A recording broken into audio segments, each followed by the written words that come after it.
Ens trobem en Torremossa perquè avui, coincidint el tercer dissabte de Quaresma, fem la peregrinació quaresmal al poble on va néixer el nostre benvolgut Sant Pasqual.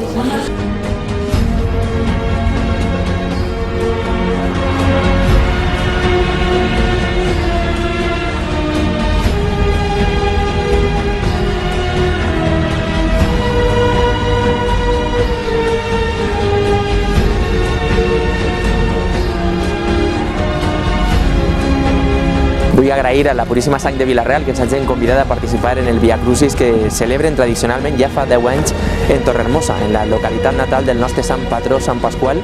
Una experiència molt emocionant, molt recomanable per a tots els veïns de Vila-real i de volts de Sant Pasqual.